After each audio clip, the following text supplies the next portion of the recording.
உள்ளூர் பிரச்சினைகளை அறிந்து கொள்ளவும் மக்களின் குறைகளை நேரடியாக அறிந்து கொள்ளவுமே திமுக கிராம சபை கூட்டங்களை நடத்துவதாக அக்கட்சியின் தலைவர் மு.க.ஸ்டாலின் கூறியுள்ளார். தமிழகத்தில் உள்ள 12,617 ஊராட்சிகளிலும் கூட்டம் நடத்தி மக்களிடம் குறை கேட்க திமுக திட்டமிட்டுள்ளது.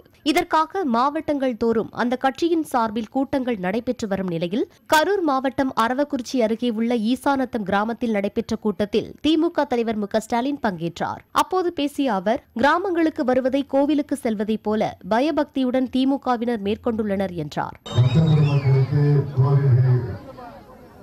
ஒரு புனித ஸ்தலமாக இருக்கலாம். ஆனால் எங்களை பொறுத்தவரைக்கு இது போன்ற கிராமங்கள் தான் ஒரு புனித ஸ்தலமாக, ஒரு கோவிலாக இணைக்கப்பட்டுள்ளது.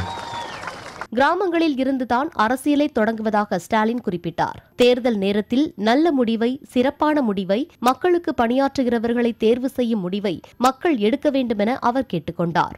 கிராமங்களுக்கு இதுவரை சென்றதில்லை என்ற முதலமைச்சர் எடப்பாடி பழனிசாமியின் குற்றச்சாட்டை மறுத்த ஸ்டாலின், கிராமத்தில் இருந்தே தமது அரசியல் பயணம் தொடங்கியது என்றார். என்னுடைய பயணத்தை எங்கிருந்து தொடங்கினேன் என்று சொன்னால், கிராம பகுதியில் இருந்துதான் என்னுடைய அரசியல் பயணத்தை நான் தொடங்கியிருக்கிறேன். இன்னும் சொல்ல வேண்டும் என்று சொன்னால், நான் செல்லாத கிராமங்களே தமிழ்நாட்டில் இருக்க வாய்ப்பே இல்லை என்னுடைய கருத்து. உள்ளாட்சித்துறை அமைச்சராக இருந்தபோது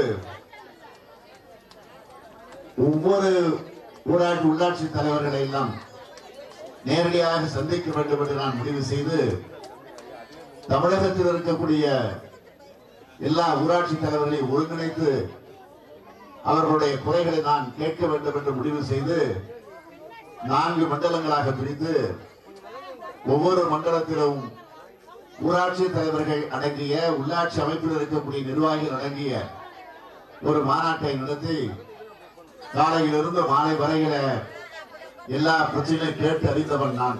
அண்ணா மறுமலர்ச்சி திட்டம், நமக்கு நாமே திட்டம் என கிராமங்களின் வளர்ச்சிக்காக திமுக ஆட்சியில் கொண்டுவரப்பட்ட திட்டங்களை ஸ்டாலின் பட்டியலிட்டார்.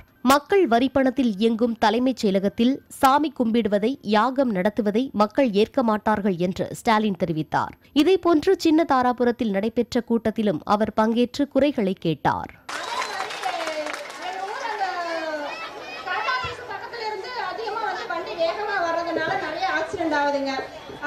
அந்த நேரம் கொஞ்சம் ஒரு வேகத்தடையும் பத்திர ஆபீஸுக்கு பக்கத்துலயும் ஒரு வேகத்தடையும் போட்டு கொடுத்துட்டீங்கன்னா எனக்கு ரொம்ப புண்ணியமா போகுங்க.